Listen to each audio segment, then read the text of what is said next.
दोस्तों 16 अगस्त बुधवार को अमावस्या की तिथि आ रही है जो कि अधिक मास की अमावस्या कहलाएगी।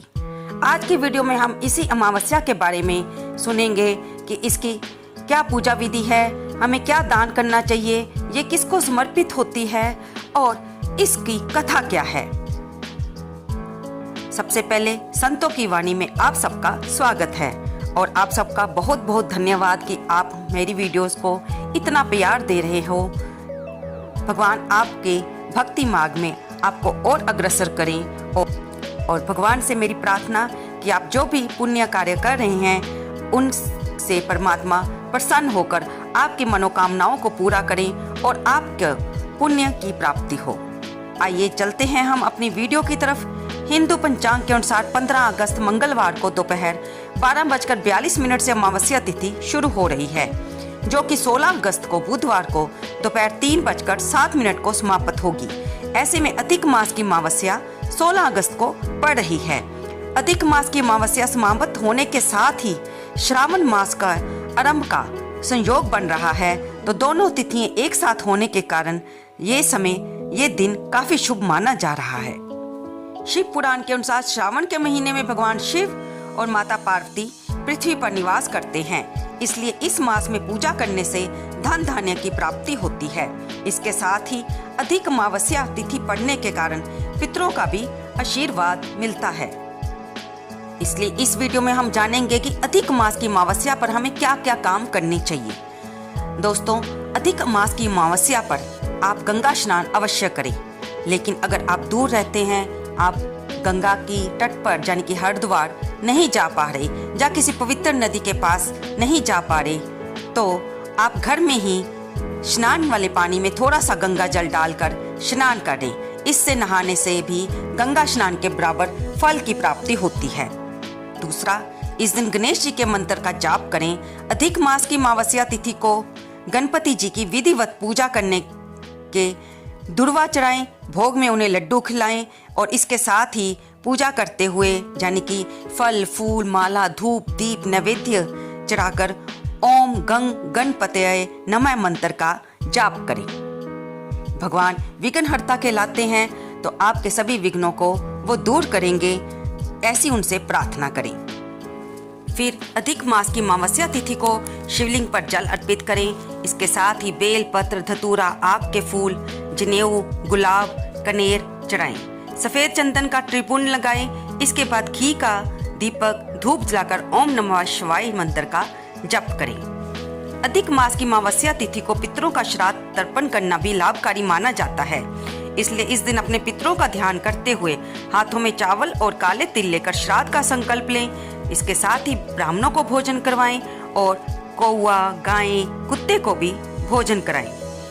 अधिक मास अमावस्या के दिन सूर्योदय से पवित्र नदी में या घर में ही नदी के जल से स्नान कर सूरज और तुलसी को जल चढ़ाएं।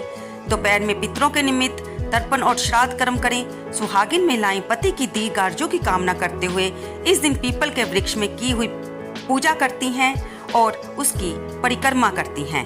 पितरों के नाम से दान करें। शाम को घर में दक्षिण दिशा में सरसों के तेल का दीपक लगाएं, इससे सुख शांति आती है। अमावस्या तिथि के समापन से पहले तुलसी की माला से 108 बार गायत्री मंत्र का जाप करें, इससे अमावस्या जनित दोष दूर होते हैं। आइए जानते हैं इस दिन हमें क्या दान करना चाहिए। दोस्तों, इस दिन हमें अधिक मास की अमावस्या पर पितरों का ध्यान करके धोती गमछा आदि वस्त्रों का ब्राह्मणों को दान करें। मान्यता है इससे पितृदोष से मुक्ति मिलती है। फिर आता है दीपदान। पुराणों में कहा गया है कि अधिक मास की अमावस्या की रात नदी में दीपदान करने से यमराज प्रसन्न होते हैं। मृत्यु के बाद यमलोक की यातनाएं नहीं सहनी पड़ती। फिर हमें इस दिन अन्न का दान जैसे कि चावल आटा शक्कर दूध घी जरूरतमंदों को दान करने से भी जीवन के कष्ट दूर होते हैं और मोक्ष की प्राप्ति होती है। तो इसी वीडियो में हम आपको एक और खास बात बताते हैं कि 16 अगस्त को भगवान शिव को एक खास चीज चढ़ाई। वो चीज क्या है, यानी कि अधिक मास की अमावस्या तिथि के दिन शिव जी और पितरों का आशीर्वाद पाने के लिए शिवलिंग के 1 लोटे जल के साथ एक पीले कनेर का फूल अवश्य चढ़ाएं। पीला कनेर भगवान शिव को अति प्रिय है। कनेर का फूल शिवलिंग पर चढ़ाने से धन वैभव की बढ़ोतरी होती है। इसके साथ ही घर से दरिद्रता का नाश होता है। इसके साथ ही घर में सुख सौभाग्य शांति बनी रहती है। दोस्तों, कुछ लोग पूछते हैं कि हमें कनेर का फूल क्यों चढ़ाना चाहिए। तो जब गुरुदेव समझाते हैं कि जब हमारे घर में मेहमान आते हैं तो वे जाते हुए हमारे घर में बच्चों को या घर के सदस्यों को कोई ना कोई उपहार अवश्य दे के जाते हैं। तो उसी प्रकार अधिक मास में सभी देवता जब पृथ्वी पर आए होते हैं तो वे जिस दिन लौट रहे होते हैं उस दिन वे प्रसन्न होकर अपने भक्तों को उनकी प्रार्थना स्वीकार करके उन्हें मनवांछित फल देकर जाते हैं। तो इसी मनोकामनाओं को पूर्ति के लिए कनेर का फूल इस दिन अवश्य चढ़ाना चाहिए, ताकि हमें हमारी प्रार्थनाएं स्वीकार होकर हमें मनवांछित फल मिल सके। तो दोस्तों, अब सुनते हैं अधिक मास में की अमावस्या की व्रत कथा। कुछ लोग इस दिन व्रत रखते हैं, तो व्रत में उस व्रत से संबंधित कथा को सुनने से ही पूर्ण फल मिलता है।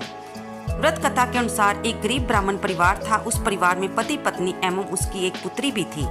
उनकी पुत्री समय के गुजरने के साथ साथ धीरे धीरे बड़ी होने लगी। उस पुत्री में बढ़ती उम्र के साथ सभी स्त्रियोचित सगुणों का विकास हो रहा था। वह कन्या सुंदर, संस्कारवान एवं गुणवान थी, परंतु गरीब होने के कारण उसका विवाह नहीं हो पा रहा था। एक दिन उस ब्राह्मण के घर एक साधु महाराज पधारे। साधु उस कन्या के सेवा भाव से अत्यधिक प्रसन्न हुए। कन्या को लंबी आयु का आशीर्वाद देते हुए साधु ने कहा कि इस कन्या के हाथ में विवाह योग्य रेखा नहीं है। तब ब्राह्मण दंपति ने इसका उपाय पूछा कि कन्या ऐसा क्या करे कि उसके हाथ में विवाह योग बन जाए। साधु महाराज जी ने कुछ देर विचार करने के पश्चात अपनी अंतर्दृष्टि में ध्यान करके बताया कि कुछ दूरी पर सोना नाम की एक धोबिन महिला अपने बेटे और बहू के साथ रहती है। वह बहुत ही आचार विचार एवं संस्कार संपन्न तथा पतिपरायण स्त्री है।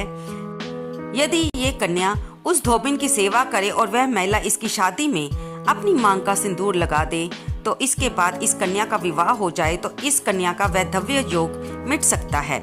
साधु ने यह भी बताया कि वह महिला कहीं बाहर आती जाती नहीं है। ये बात सुनकर ब्राह्मणी ने अपनी बेटी से धोबिन की सेवा करने का प्रस्ताव रखा।